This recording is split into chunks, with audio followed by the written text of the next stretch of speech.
안녕하십니까. 콘크리트 기사 및 산업기사를 강의하는 김현우입니다. 이번 시간에는 2009년도 4월 19일 시행되었던 콘크리트 기사의 실기 필답형 문제에 대한 기출문제를 다뤄보도록 하겠습니다. 문제 1번에 시멘트 성분 중 클링커 성분 4가지를 쓰시오 이래놨죠. 이건 아주 기본적인 내용이죠. 그래서 우리가 잘 알고 있는 첫 번째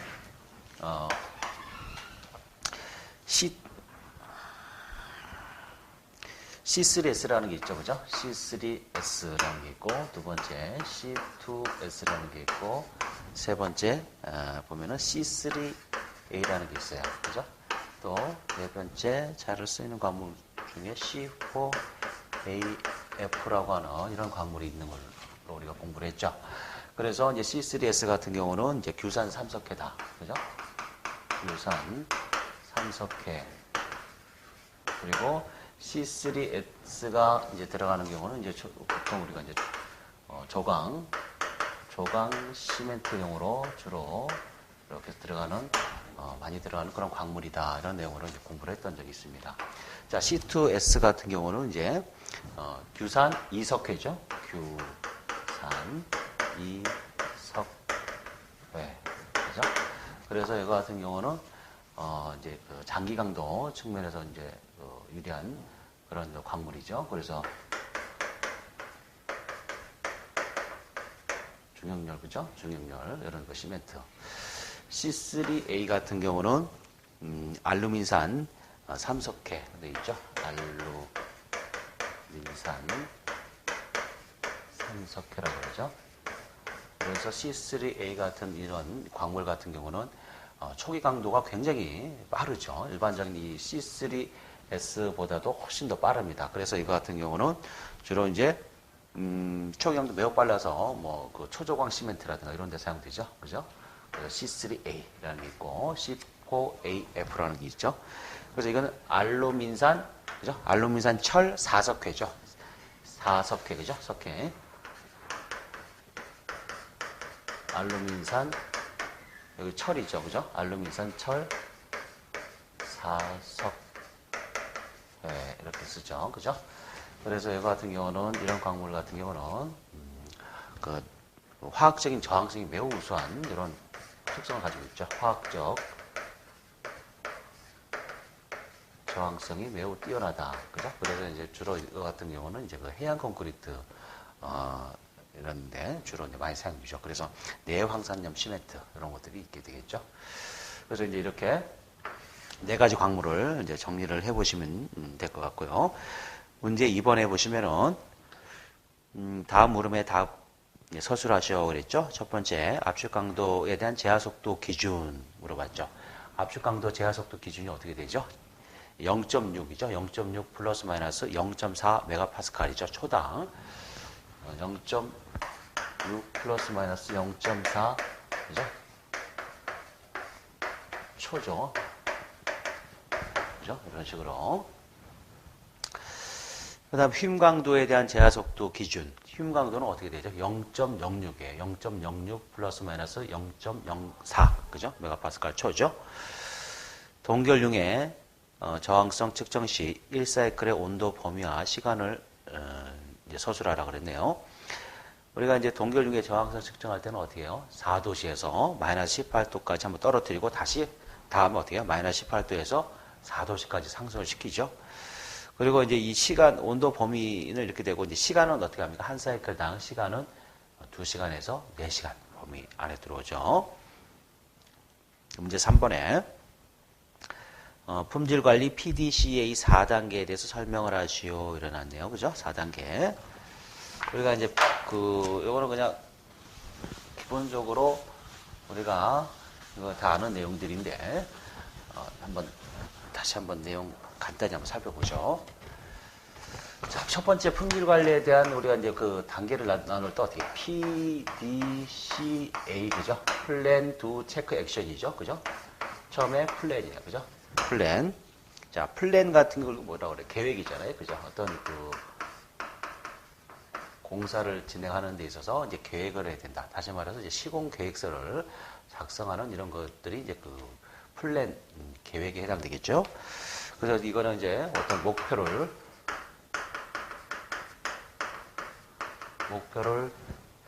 설정하거나 또는 어떤 그 목표 설정 및 작업에 대한 표준화 이런 것들이 이제 그 플랜에 해당되겠죠. 그죠? 그리고 두 번째 플랜 2. 2라는 건 뭐예요? 실행이죠. 실행. 그죠? 실행이에요. 실행. 그래서 이제 그 어떤 계획을 잡았던 이 공사에 대한 어떤 뭐 실행. 그죠? 이렇게 뭐, 또 작업 실행. 이렇게 되겠죠. 작업 실행 또는 공사 실행. 시행을 하는 거죠. 그 다음에 체크. 체크 있죠? 체크. 이건 뭐예요? 검토라는 거죠. 검토. 자, 이제 공사를 시행 또는 작업을 시행하고 나서 이 작업이나 공사에 대한 이제 검토를 하죠. 검토. 그래서 이제 검토 사항에서 검토라는 것은 한마디로 검측을 하는 거예요. 검측. 그죠? 어떤 이게 제대로 어떤 그 설계라든가 또는 어떤 기준에 준해서 제대로 이 공사가 진행이 되었는지 또는 작업이 진행되었는지 이런 사항들에 대한 검토하는 건 결국 그 검사하는 거죠. 검사. 그래서 이제 이거는 품질 검사예요. 그죠?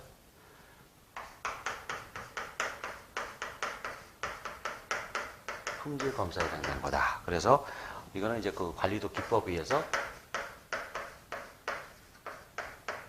관리도 기법에 준한 이제 품질 검사라는 거죠. 이제 체크라는 거예요. 그 다음 네 번째, 그 다음 액션이라는 게 있죠. 액션. 자, 그러면은 검사를 통해서 이제 수정해야 될 이런 사항들이 또는 어떤 그 잘못되어 있는 부분에 대한 이제 지적사항이 나오겠죠. 그러면 그 부분에 대한 걸 어떻게 해요? 수정을 해야 되겠죠. 또는 거기에 대해서 지적사항에 대해서 이제 재작업을 한다든지 이런 것들이 오는 거죠. 그래서 이거는 조치를 취하는 거죠. 그죠? 조치, 액션. 그래서 이거는 이제 그 시정, 다시 말해서 체크를 통한 시정, 조치, 또는 뭐 개선 활동 이런 말도 쓸 수가 있겠죠. 그죠? 개선 활동. 그래서 플랜, 두, 체크, 액션 이렇게 쓰시면 되겠죠. 4개 쓰시고 거기에 대해서 간단하게 이제 부연의 설명을 좀 붙여주시면 될 것 같습니다.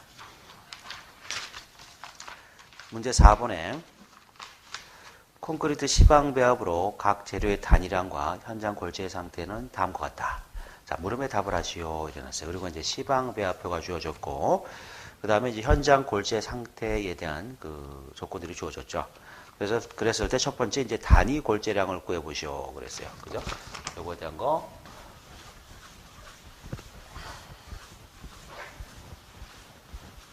자, 첫 번째 이제 단위 골재량.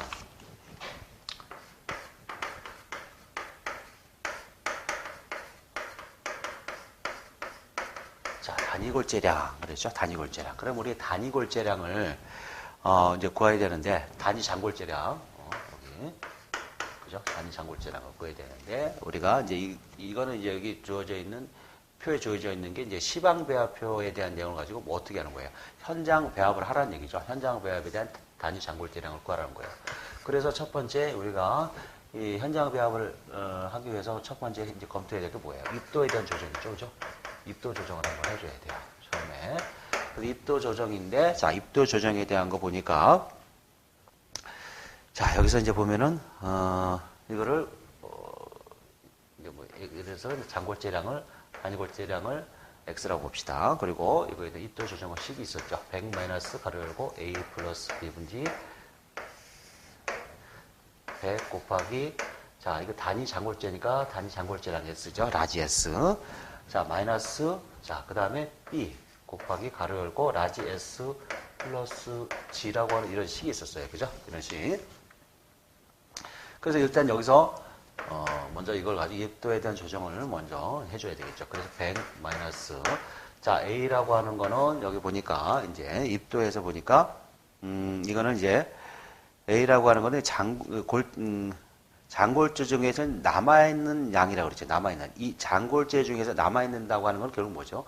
장골재인 줄 알았는데 시방배합상에는 장골재량으로 포함이 됐는데 실제 현장에서 채를 쳐보니까 어때요? 장골재 안에 굵은 골재가 있다는 거죠. 굵은 골재가 지금 몇 프로가 있는 거예요? 4%가 있는 거예요. 이게 굵은 골재를 얘기하는 거죠. 그죠? 장골재에 있는 굵은 골재.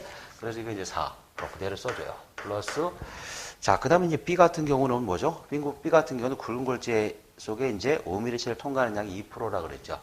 자, 굵은 골재가 100%, 시방비협상에서는 굵은 골재가 5mm에서 100%다 통과돼야 된다고 하는 조건을 우리가 기본적으로 깔고 가죠. 그런데 그 골재 중에서 현장에서 채를 쳐보니까 한 2% 정도가 채에 5mm에 걸러진 거예요. 그럼 이게 뭐예요? 굵은 골재라는 얘기죠. 그죠? 그래서 2%가 통과됐다는 거죠. 그래서 통과가 됐기 때문에 이건 뭐예요? 장골재라는 거죠. 그러니까 100% 시방상에서 100% 남는 게 이제 남는 게 굵은 골재로 봤는데 실제로 현장에서 해보니까 100% 중에서 이제 98%만 남고 2%는 통과됐다는 거죠. 그러니까 100%가 다 굵은 골재가 아니고 2%는 장골재로 있다는 거죠. 그래서 여기가 이제 장골재예요. 그죠? 그래서 그럼 여기가 이제 2죠. 2%. 그래서 이놈은 남는 거 이거는 통과된 놈이죠. 자, 100분의 100 곱하기. 자, 여기서 이제 그 S라고 하는 뭐예요? 그 시방상에서 단위 잔골재량이에요. 시방상에서 지금 단위 잔골재량이 얼마죠? 715kg이 주어졌어요. 그죠? 715. 자, 그 다음 마이너스 B 그대로 2%죠. 250. 가로 열고. 자, 잔골재량 715. 시방상의 잔골재량 플러스 굵은 골재량이 1018kg이죠. 1018kg. 이렇게 해서 이제 계산을 해주면은 얼마 나오냐면은 724kg이 나오죠. 724kg. 이거는 이제 현장 배합을 한 거죠. 현장 배합. 입도 조정을 통한 현장 배합을 통해서 이제 724kg이 나왔어요. 그죠? 자, 그러면은 이제 입도 조정을 한번 해주고 나면 다음에 해줘야 될 게 뭐죠? 표면수에 대한 보정을 한번 해줘야 되겠죠. 표면수에 대한 보정을 이제 해줘야 되죠. 그죠? 자, 그래서 이제 724kg, 이제 골재 입도에 대한 보정을 한 거, 이거대로 와야 되겠죠? 그래서 이제 724kg에, 그죠? 724kg에서 보니까, 자, 첫 번째, 요거를 단위 장골재랑 구해버린. 먼저 표면수에 대한 양은 뭐냐 구해보죠, 그러면은. 자, 표면수에 대한 부분 보니까 724kg에다가, 자, 곱하기, 자, 여기서 지금 그 장골재 표면수율이 2.5%라고 그랬죠? 그러니까 여기에 대한 게 얼마예요? 0.025 이렇게 보면 되겠죠? 0.025. 자, 이걸 이거를 이렇게 곱해주면은 이제 표면수에 대한 보정을 할 수가 있겠죠. 724kg에 0.02kg, 0.025로 곱해주면 18.1kg이 나와요. 그럼 이 얘기는 뭐예요? 이거는 장골재의 주변 이 표면수가 지금 0.025%가 있다는 거죠. 0.025%가 있는데 이 부분에 대한 거는 이게 지금 그 골재로 채워져 있어야 되는데 골재로 18.1kg이 채워져야 되는데 전체 그 입도 조정에 있는 골재량이 0.05%만큼 뭐냐면 이게 물로 채워져 있다는 거죠. 그죠? 그래서 이걸 뭘로 바꿔줘야 돼? 이 양을 이 골재량에서 724kg인데 이 양을 더해줘야 되겠죠. 그죠? 물로 돼 있는 부분이 실제 골재로 이제 바꿔줘야 되겠죠. 그죠? 그래서 이제 단위 장골재량, 이제 현장 배합을 통한 단위 장골재량 S라고 하는 거는 결국은 뭐예요? 여기 724kg에다가 플러스 뭐예요? 18.1kg를 해줘야 되겠죠? 18.1kg을 더 해줘요. 자, 이렇게 해서 계산해주면 742.1kg 이렇게 나오겠죠? 742.1kg 이렇게 나와요. 그러면 이게 뭐예요? 결국 현장 배합을 통한 단위 잔골재량이 되는 거죠. 742.1kg. 자, 그 다음에 이제 두 번째 구해야 될 게 단위 굵은골재량을 구하라고 그랬죠. 단위 굵은골재량. 그러면은 여기다가 또 한번 써보죠. 이렇게 옆에다가. 이거를 지우고 한번 써볼까요? 이쪽에. 자, 조금만 지울게요. 이쪽에. 자, 이거 좀 지우고 다시 한번 옆에다가 한번 써보죠. 자. 단위 굵은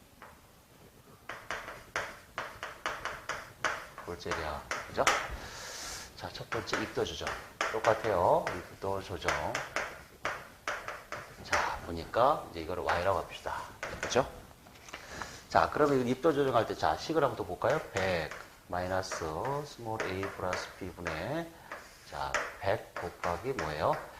굵은 골재니까 라지 G가 와야 되겠죠. 그죠? 그리고 마이너스, 여기가 이제 스몰 B였으면 여기 스몰 A가 되겠죠. 스몰 A 가로 열고, 라지 S 플러스 G 이렇게 써줄 수가 있겠죠. 그죠? 자, 이렇게 해서 이제 그대로 넣어주면 돼요. 100 마이너스, 자, 2 플러스, 4죠? 여기는 A가 4니까 4 플러스 2 그대로 오고, 분의 100 곱하기, 자, 라지 이제 G 굵은 시방상의 굵은 골재량이 1018kg이죠. 1018kg. 그죠? 마이너스, A가 4. 가로 열고, 715 플러스 1018. 이렇게 해서 이걸 계산을 해주면 되겠죠. 자, 이렇게 해서 이제 계산하면은 입도 조정을 통한 단위 굵은 골재량이 이제 나오죠. 이게 나오는 게 이제 1009kg 떨어지죠. 1009kg. 자, 그 다음에 이제 두 번째 뭐예요? 입도 했으니까 그 다음에 표면수 보정을 해야 되겠죠. 표면수 보정을 한다. 자, 그래서 표면수 보정을 하니까 처음에 이제 여기서 여기 이제 그 굵은 골재량에 대한 부분이 이제 1009kg이죠. 1009kg에다가 곱하기, 자, 굵은 골재의 표면 수량 수율이 0.5%예요. 그죠? 0.005가 되겠죠. 그죠? 이렇게 이걸 이제 곱해주면 되죠. 이걸 곱해주면은 이제 이거는 표면 수율은 5kg이 되겠죠. 5kg. 이것도 마찬가지로 굵은 골재 표면수가 지금 물로 한 5kg 있는 거예요. 그죠? 이게 골재로 돼야 되는데 물로 돼 있다는 얘기죠. 그죠? 그래서 이제 여기서 그러면은 이제 단위 굵은 골재량을 이제 구해낼 수가 있겠죠. 1009kg에다가 플러스 요거를 이제 골재로 바꿔줘야 되겠죠. 5kg을 더해줘요. 그러면 얼마야? 1014kg이 되죠. 1014kg 이렇게 되는 거예요. 그죠? 자, 이렇게 해서 이제 그 표면수 조정을 통한 이제 굵은 골재량, 단위 굵은 골재량이 1014kg. 그 다음에 단위 장 골재량은 742.1kg 이렇게 떨어졌어요. 자, 세 번째 보니까 이제 단위 수량을 구하라 이렇게 돼 있네요. 그죠? 단위 수량. 그럼 이걸 한번 밑에 좀 지워보죠. 여기 밑에다 한번 써볼게요.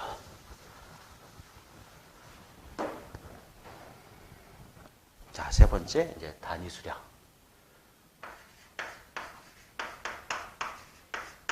이제 뭐 여기까지 다 구했으면 단위 수량 구하는 거 이제 뻔하죠, 그죠? 자, 단위 수량이 시방상에 이제 주어진 게 얼마예요? 181kg이죠, 단위 수량. 자, W는 이제 당초에 181kg이 주어졌어요. 그런데 자, 아까 우리가 이제 그 장골재와 굵은골재에서 표면수에 대한 보정했던 부분이 물로 되어 있던 부분이 있으니까 그걸 골재로 바꿔줬죠. 그러면 여기 단위 수량에서는 어떻게 되겠어요? 그 표면수에 대한 부분만큼 물이 있으니까 현재 빼줘야 되겠죠. 그죠? 그래서 마이너스 가로 열고 처음에 이제 18.1kg 단위 장골재량에서 표면수량 18.1kg에다가 단위 굵은골재의 표면수량 5kg이죠. 이걸 더해준 거를 빼줘야 돼요. 자, 이걸 빼주면은 이제 얼마가 나오죠? 157.9kg 이렇게 나오죠. 157.9kg. 이렇게 해서 이제 단위 수량에 대한 거 시방상에는 181kg이었는데 현장에서 실제로 배합을 할 때는 얼마요? 157.1kg만 그죠? 넣어야 된다는 거죠. 이걸 그대로 사용하면 안 된다는 얘기예요. 그죠? 그렇게 해서 151.9kg 이렇게 해서 문제를 풀어보았죠. 문제 5번에 콘크리트용 모래 사용 포함되어 있는 유기불순물 시험에서 식별용 표준색 용액을 만드는 데 사용되는 약품의 제조 방법에 대해서 쓰시오 이래놨어요. 그죠? 그래서 이거는 이것도 이 문제도 이제 자주 나오는 문제 중에 하나인데요. 이런 거는 좀 암기를 좀 하고 있어야 돼요. 이런 거요. 자, 보면은 첫 번째 이제 이거를 우리가 장골재 유기불순물을 우리가 확인하고자 하는 거죠. 그래서 첫 번째 우리가 이제 그 표준 용액이라는 걸 만들어야 되죠. 그죠? 표준 용액. 그죠? 표준 용액을 만드는 걸 지금 약품에 대한 걸 어떻게 만드느냐 그걸 해보라는 거죠. 그죠? 첫 번째 이제 이걸 하기 위해서는 먼저 알코올을 10%짜리 알코올 용액을 만들어야 돼요. 알코올 용액을 만든다고 하는 거는 10%의 알코올 용액이라고 하는 게 결국 뭐예요? 물과 알코올인데 물이 90일 때 90%일 때 알코올이 10% 들어간다는 얘기죠. 그죠? 이렇게 되는 거죠. 그래서 알코올에다 물을 섞어서 이렇게 첫 번째 알코올 용액을 만들어줘요. 자, 그 다음에 이제 두 번째 해야 될 게 뭐냐면은 2% 이제 탄닌산 용액을 만든다 그래요. 2%의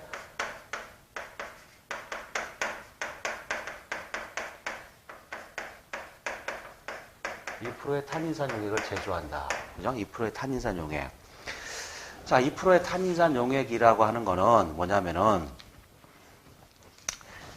이거는 이제, 자, 이거는 이 얘기는 뭐냐면은, 지금 위에서 이 10%짜리 알코올 용액 만들었죠? 이거. 이 10%짜리 알코올 용액을 갖다가 10%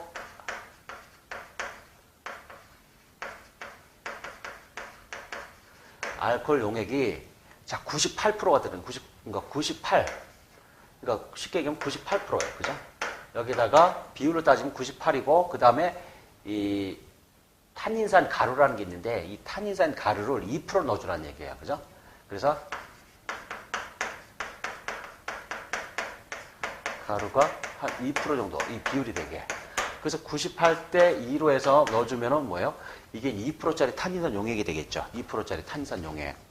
그래서 이거를 그램으로 따져주면 이제 9.8g 정도 이렇게 넣어주는 거고, 이걸로 따지면 이건 0.2g 이렇게.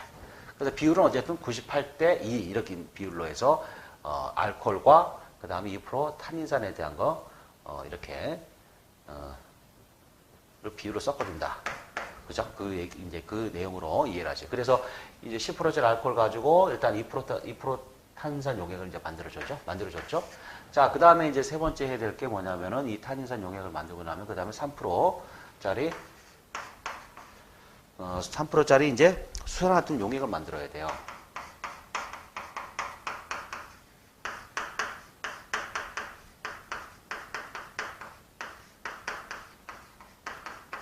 (3%짜리) 수산화탄 용액을 만들어요. 3%짜리 수산화탄 용액인데 이거는 결국은 뭐냐면은 자, 3%짜리 수산나트륨 용액이라는 것은 물이 있죠. 물과 수산나트륨 용액을 갖다 섞는 거죠. 그런데 이제 비율에 대한 부분이 보니까 수산나트륨 용액이 몇 프로예요? 3%가 가는 거고, 그러면 물은 몇 프로 가는 거예요? 97% 가는 거죠. 그죠? 97%가 비교가 되는 거죠. 그죠? 그래서 이걸 이제 그램으로 보면은 이제 97대 3이니까 이거는 이제 전체 300g을 사용하는데 291g이 나오고, 이거 같은 경우는 이제 한 9g 정도가 나와요. 9g. 이렇게. 그래서 물과 수산화탄 용액을 이렇게 섞어준다. 그 비율은 어떻게 한다? 물이 97일 때 수산화탄 용액을 이제 3%짜리 이렇게 이제 해서 이렇게 용액을 만들어준다는 거, 이렇게 좀 이해를 하시면 되죠. 이렇게 해가지고 이제 이게 네 번째, 이게 이제 두 개를 이제 위에 이제 2%짜리 탄닌산 용액과 3%짜리 이제 탄닌산 용액을 갖다가 이제 이거를 이 탄닌산 용액을 두 개를 갖다가 이제 섞어줘요. 그죠? 두 개를. 그래서 이제 비율에 대한 걸 보면은 2%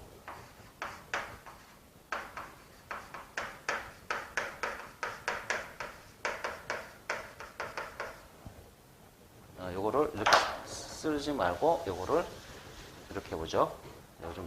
이걸 이제 쓰는 거는 답안지를 쓸 때 쓰는데 좀 줄여서 써볼게요. 이거 자꾸 너무 이렇게 길게 쓰면은 이게 암기하기도 어려우니까 2% 2탄, 그죠?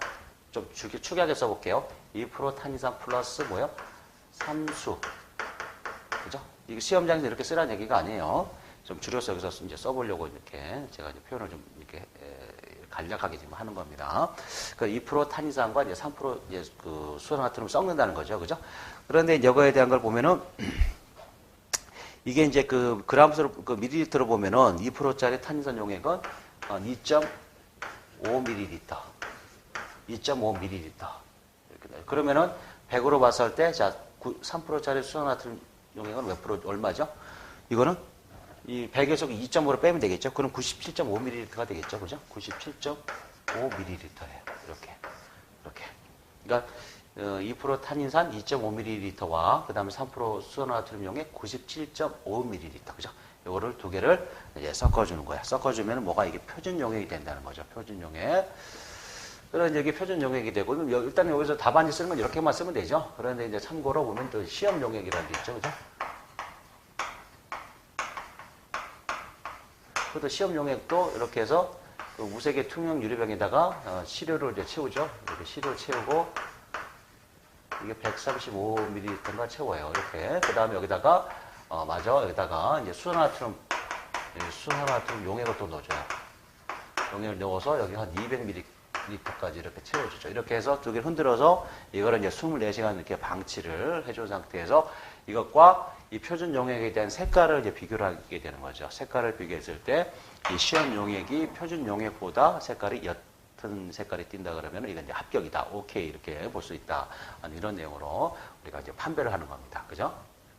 그래서 여기까지 표준 용액에 대한 거 다시 한번 간략하게 이게 중요한 내용이에요. 자, 10% 알코올 용액을 먼저 만들어주죠.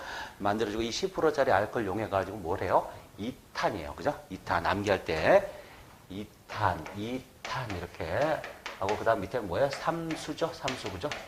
자, 2%짜리 탄이산 용액을 만들죠. 2%짜리 탄이산 용액을 만드는데 탄이산 가루가 2% 들어가면 그 다음에 물은 여기 이제 98% 그죠? 알코올이 들어가는 거죠. 그죠? 98%.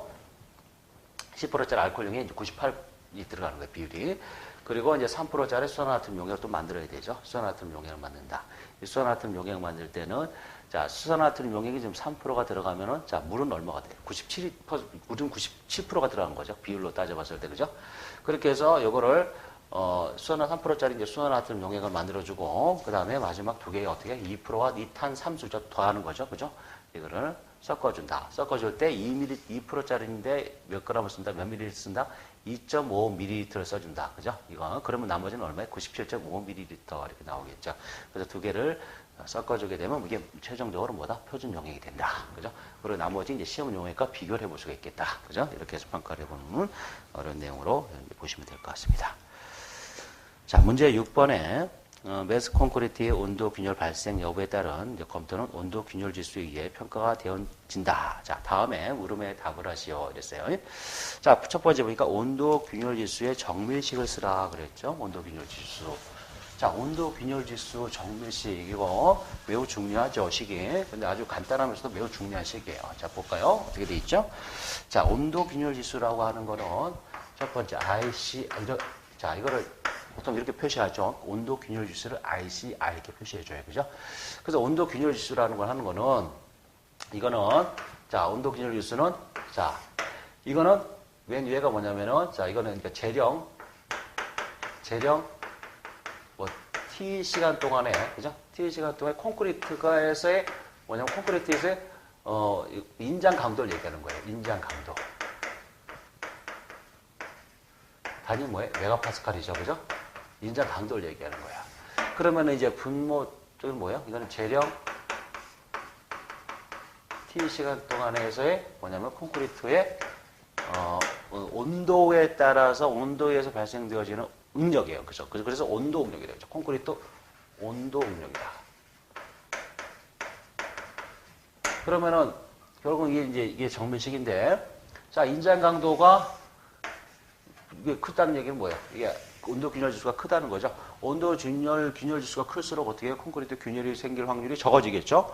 그리고 1.5 이상 이렇게, 그러니까 다시 말해서 온도 응력이 1.5배 이상 되는 이런 조건이면은 일단은 균열을 방지한다. 이렇게 이제 보고 있죠. 우리가 그 어떤 기준에서 보면은. 그래서 이제 이거는 이렇게 되고, 자, 두 번째 보면은 이 온도 균열 지수 범위에 따른 균열의 정도를 이제 뭐 이렇게 얘기했죠. 균열의 정도 보니까, 자, 균열을 방지할 경우, 그래서 이거는 균열의 정도를 볼 때 첫 번째 두 번째 세 번째 이렇게 정리를 좀 하라고 그랬죠. 자, 첫 번째가 뭐예요? 균열을 방지한다. 그랬을 때 ICR이 어떻게 되는 거죠? 얼마 이상 돼야 돼요? 1.5 이상은 돼야지만이 균열이 방지된다는 그런 내용이었죠. 자, 그 다음에 두 번째가 뭐예요? 그러니까 제한을 한다. 그죠? 균열을 좀 제한하고 싶다. 균열 발생을 제한하고 싶다. 그러면 ICR의 범위는 어떻게 되죠? 1.2에서 한 1.5 정도 범위를 줘요. 그죠? 1.2에서 1.5. 자, 그 다음에 이제 균열을 하는데 유해한 균열로부터 이제 좀 제한을 좀 주고 싶다. 이럴 때는 ICR 값이, 그죠? ICR 값이, 이 같은 경우는 이제, 범위가 0.7에서 1.2 정도 범위죠. 0.7에서 1.2. 그죠? 우리 이제 뭐 교재에 다 나와 있는 그런 일반적인 그 내용이 이제 되겠죠. 그런데 이제 시험에는 이게 간혹 자주 나오기 때문에 꼭 암기를 해 두셔야 될 그런 중요한 내용으로 하나 보셔야 되겠습니다. 자, 문제 7번에 다음에 안전점검에 대해서 간략히 이제 기술하시오 일어났어요. 그죠?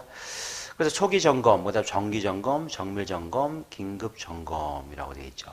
자, 초기 점검이라는 것은 어디 공사가 완료된 또는 구조물 공사가 완료되고 난 이후에 그죠? 처음에 그죠? 최초에 실시하는 점검이 되겠죠. 그래서 초기 점검이다 이렇게 보통 이제 말을 하죠. 그래서 이걸 갖다가 이제 구조물을 완성을 하고 나면 이 구조물에 나중에 유지 관리를 하기 위해 또 시설물 관리대장이라는 걸 만들어요. 유지 관리에서 그 구조물에 대한 뭐 재원을 다 집어넣고 그다음에 이제 거기에 대한 구조물에 대한 어떤 뭐 구조적인 이런 뭐 특성이라든가 이런 거 기타 등 이런 걸 전부 다 넣고 그다음에 이제 점검을 하죠. 점검. 그래서 이런 거를 이제 기록하는 거를 이제 그 관리대장이라고 하는데 시설물 관리대장이라고 하는데 여기에 최초로 이제 기록되는 기록이 돼서 이제 최초로 이제 시행하는 정밀 점검이다. 이렇게 기술을 해주시면 되겠습니다. 그죠? 그래서 정기 점검이다. 그러면 정기적으로 말 그대로 정기적으로 이제 안전 점검을 하는 거죠. 그래서 정기적으로 하는 거는 보통 이제 여기에 대해서 우리가 이제 그 기술자들이 현장에 나가서 이건 육안으로 보통 육안으로 이제 관찰해서 어느 부분에 균열이 많이 발생됐다든지 또 변형이 생겼다든지 뭐 파손이 있었는지 없었는지 이런 것들에 대한 육안 관찰 정도로 이제 하기 위한 그 점검이 이제 정기 점검이다. 이렇게 이제 보시면 될 것 같아요. 그래서 육안 관찰에 의해서 이제 그 성능 저하나 또는 열화 뭐 이런 하자가 있는지 없는지를 이제 파악한다. 이런 내용으로 적어 주시면 될 것 같고요. 세 번째 이제 정밀 점검이다. 정밀 점검. 그래서 이거는 벌써 이제 그 정기 점검하고 좀 차원이 틀리겠죠. 훨씬 더 정밀하게, 말 그대로 정밀하게 이제 점검을 하는데, 이게 이제 그 정기 점검처럼 그 일반적인 기술자들이 가지고 육안으로 보고 이렇게 판단하는 문제가 아니죠. 거기에 따라서 이제 정밀 점검을 하려면 이제 그만큼 여러 가지 이제 그 시험을 또 확인할 수 있는 이런 그 시험 기자재도 시험 기구도 가져가야 되고, 그리고 또 이제 현장에서 또 확인도 해봐야 되는 육안으로 확인할 수 없는 이런 그 부분에 대한 것도 평가를 해봐야 되기 때문에 이런 것 같은 경우는 이제 보통 이제 그 시설물에 대한 이런 안전 기준 전문 업체에서 용역을 받아서 이렇게 해서 현장에 나가서 정밀하게 이렇게 점검을 이제 시행하는 이제 그런 게 되겠습니다. 그래서 이제 그거를 이제 정밀 점검이다 이렇게 이제 간략하게 기술을 이제 해주시면 되겠죠. 자, 네 번째 보면은 이제 긴급 점검이다. 그렇죠. 긴급 점검. 말 그대로 뭐예요? 긴급하게 이제 하는 점검이 되겠죠. 그러면 긴급하다고 하는 건 뭐예요? 어떤 재난 사고라든가 또는 뭐 어떤 천재지변이 좀 났다든지 이런 걸로 해서 갑자기 구조물에 예를 들어서 서해대교가 케이블이 끊어졌다든지 이런 거, 그죠? 그럼 긴급 점검을 해야 되겠죠. 그죠?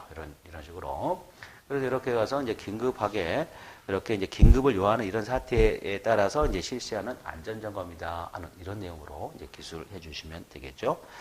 지진, 재난 그 다음에 또는 천재지변 등에 의한 긴급 사태에 의해서 그죠?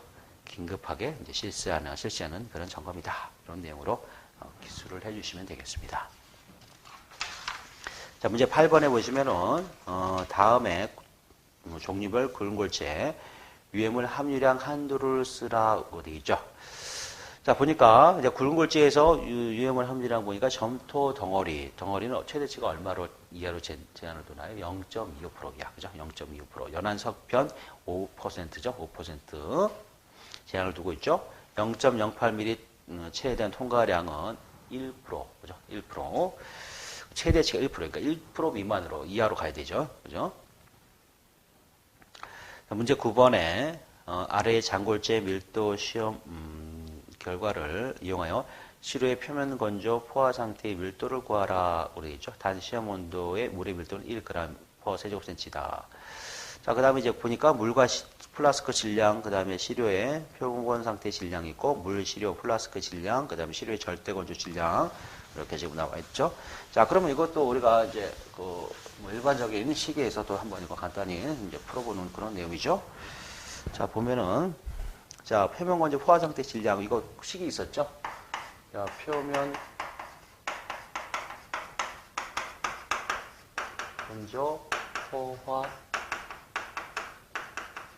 상태, 그죠? 상태. 여기 따라서 밀도를 구하라 그랬죠? 밀도. 자, 그럼 이건 어떻게 구해요? C게 된 거. M 플러스, B 플러스 M 마이너스 C죠? B 플러스 M 마이너스 C 분지. 자, 표면 건조 포화 상태 이거 그대로 올라오죠? 그래서 뭐예요? M이에요, M. M 곱하기 로우 W 쓰죠? 그죠? 자, 그럼 여기서 이제 그거만 보면 되죠? 자, 여기서 이제 B라고 하는 건 뭐죠? B라고 하는 거는 바로 물과, 물과 650g에 해당되는 물과 플라스크에 대한 질량을 얘기하는 거죠. 물과 플라스크에 대한 질량이고, M이라고 하는 거는 뭐죠? M이라고 하는 건 표건 상태. 표면 건조 표건 상태일 때 이제 시료 질량을 얘기하죠. 시료 질량. 표건 이제 그 표건 상태, 시료, 그죠? 시료예요. 표본 상태 시료. 자, C라고 하는 건 뭐죠? C라고 하는 거는, 이거는 이제, 전체 물과 시료와 이제 플라스크의 질량을 다 합한 거죠. 이거는 물과 플라스크와 그 다음에 시료. 그죠? 시료에 대한 것까지. 그러니까 여기 두 개에다 여기까지 더한 거예요. 그죠? 이거 이제 C라고 보는 거죠. 그죠? 이렇게. 그래서 여기에 분모는 이렇게 돼 있고, 그 다음부터 뭐예요? 이제 여기 표본 상태 1도니까 이게 분자가 뭘로 올라가야 돼요? 표본 상태 시료가 그대로 올라가야죠. 그 다음에 이제 물에 이제 밀도 그대로 갖다가 쓰면 되죠. 이렇게 해서 이제 넣어주면 되겠죠. B에 대한 거 얼마죠? 650 플러스 이제 시료 500 마이너스, 자, 물 시료 플라스크 질량은 957.8이죠. 97.8 이번에 여기 이제 500 그대로 올라가고 곱하기 물의 밀도 1이죠. 이렇게 해서 이제 계산을 해주면 되죠. 그러면 2.6g per 세제곱센치 이렇게 나오게 되겠죠. 문제 10번에 강도 감소 계수를 적용하는 이유에 대해서 이제 세 가지로 서술하시라고 그랬죠. 세 가지. 자, 그래서 첫 번째 보면은 강도 감소 계수를 쓰는데, 우리가 이제 강도설법에서 강도 감소 계수 이거 쓰죠. 이 강도 감소 계수를 쓰는 이유 중에 하나는 첫 번째가 보면은 우리가 이제 이 부재 재료에 대한 이게 고에 가지고 있는 공칭 강도가 있죠. 공칭 강도. 이제 공칭 강도 값이 얼마 값이라고 우리가 이제 설계 당시 때 이게 주어진 값을 쓰지만은 이 공칭 재료, 공칭 강도를 쓰는 이 재료 또는 자재가 실제 현장에서 사용될 때의 강도가 또 오차가 날 수가 있어요. 그죠? 오차가. 그래서 이런 강도 차이가 발생될 수 있는 가능성 때문에 안전율 개념면에서 뭐예요? 강도 감소 계수를 공칭 강도에다가 또는 공칭 이런 강도 부분에다가 강도 감소 계수로 곱해서 거기에 모는 불확실성의 요인을 갖다가 배제시키기 위해서 좀 줄여주기 위해서 이렇게 공칭 감소 계수라는 걸 쓰죠. 그래서 보통 1 미만으로 1 이하로 쓰잖아요. 그죠? 그래서 첫 번째 이제 재료의 공칭 강도와 실제 강도의 차이가 있기 때문에 이렇게 강도 감소를 반영을 시켜주고 있다. 이렇게 첫 번째 이제 써주시면 되고요. 두 번째 이제 또 이제 이런 것도 있겠죠. 부재를 또는 어떤 구조물을 제작하는데 제작하거나 또 시공할 때 제작하거나 또 시공을 하고자 할 때 당초에 주어져 있던 이 설계도 조건, 그죠? 설계도 상에서 와 이제 설계도처럼 똑같이 100% 돼야 되는데 이제 시공에 또는 결함이라든가 또는 어떤 제작 과정에 이런 오류로 인해 가지고 시공과 동일하게 제작이 되지 않는 이런 품질 결함이 발생될 수가 있는 이런 가능성이 있다는 거죠. 그래서 이제 제작 또는 시공 단계 설계와 시공 단계의 불확실성 또는 이 오차, 설계와 시공 단계의 오차 또는 불확실성 때문에 이런 강도 감소 계수라는 것을 통해서 안전율 차원에서 적용을 해주고 있다. 이렇게 적어보시면 되겠죠. 설계와 시공상의 불확실성의 차이. 그 다음에 이제 또 하나 이제 더 적는다 그러면은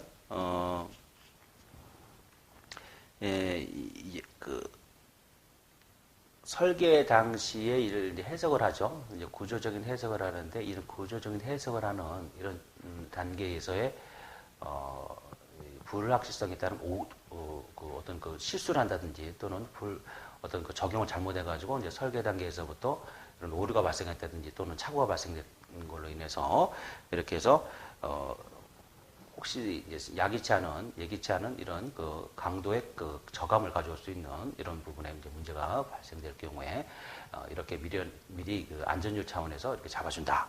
그래서 이제 다시 말씀드리면 이제 그 구조 해석에 따른 어떤 불확실성의 차이 때문에 구조 해석에 따른 불확실성의 차이 때문에 강도 감소 계수를 그죠? 적용한다. 이렇게 써주시면 되겠죠. 그죠? 그래서 이제 세 가지를 이제 써주시면 됩니다. 그래서 간단히 뭐 내용을 간단히 적어본다 그러면은 첫 번째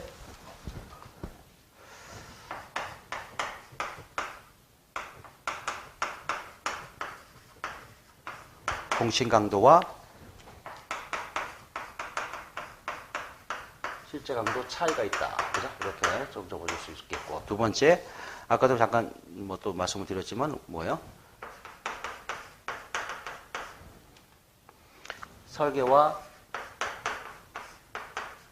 시공 시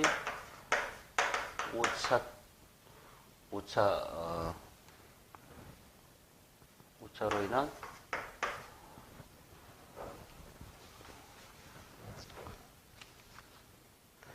설과 시공 시 차이 발생 이렇게 써볼 수가 있겠죠. 세 번째 쓴다 그러면은 구조적인 해석에서의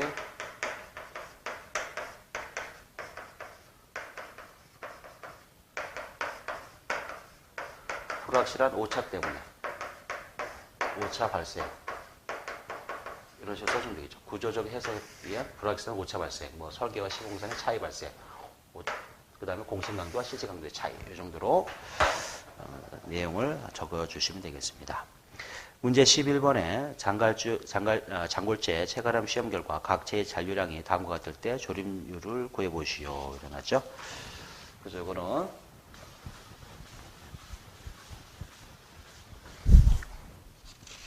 여기 보니까 이제 체 크기하고 이제 잔류량에 대한 잔류량이 나와 있죠. 잔류량.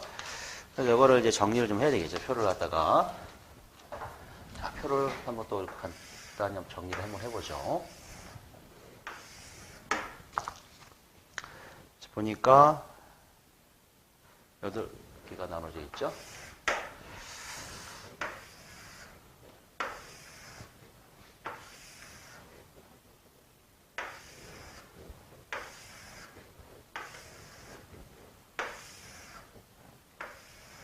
자, 보니까 체 크기 체가 있고 여기서 이제 5mm 체가 있고 2.5 그 다음에 1.2, 0.6, 0.3, 0.15 그 다음 펜이 있고 합계죠. 합계 돼 있어요. 자, 그래서 이제 보니까 여기 이제 주어진 거는 잔류량에 대한 게 주어졌어요. 량, g이죠. 잔류량. 그래서 보니까 여기 주어진 게 5, 36, 104, 110, 그 다음에 142, 95, 8, 이제 합계가 500, 전체가 500이네요. 자, 여기에 따라서 그러면 이제 잔류량을 알아요. 그러면 잔류량에서 우리가 처음에 이제 뭐를 구해야 될까요? U를 구해야 되겠죠. 잔류량에 대한 건 아니까 잔율이 몇 프로일 것인가 하는 걸 구해봐야 되겠죠. 그죠? 그래서 잔류율을 구해봐요. 이건 퍼센트죠? 그죠? 자, 그러면 이 5g은 전체 500g에 대해서 지금 몇 프로죠? 이걸 이제 계산해주면 되죠? 이제 이거는 5 나누기 뭐예요? 이걸 그대로 하면 되죠? 5 나누기 500에다가 곱하기 여기다가 이제 100을 해주면 되죠? 이렇게 100을 해주면 돼요. 그래서 이런 식으로 해서 이제 계산하면 되죠. 그럼 여기 1%가 남는다. 그죠? 1%가 되겠죠? 1%. 이런 식으로 해서 쭉 이제 계산해주면은 이제 7.2%. 그죠? 36g은 36 나누기 500을 나눠주면 이제 곱하기 100 해주면 되고, 또 마찬가지로 104 나누기 이제 500. 그러죠? 곱하기 100 해주면은 20.8g. 계산을 이제 직접 해보세요. 이렇게 하면 다 떨어져요. 자, 110 나누기 이제 500이죠. 이렇게 하면은 곱하기 100은 22%죠. 자, 그 다음에 이제 142 나누기 500. 그죠? 곱하기 100은 28.4예요. 그 다음에 95 나누기 500. 이거 하면은 이제 19%가 나오죠. 19. 그 다음에 8 나누기 500은 곱하기 100 하면 1.6 이렇게 나오죠. 1.6. 자, 잔류율에 대한 거를 이제 다 알았어요. 근데 우리가 이제 구하고자 하는 건 뭐예요? 가적 잔류율이죠. 그죠? 가적 잔류. 이 잔류율만 하는 거 아니고 여기는 합을 내야 돼요. 그죠? 그래서 가적.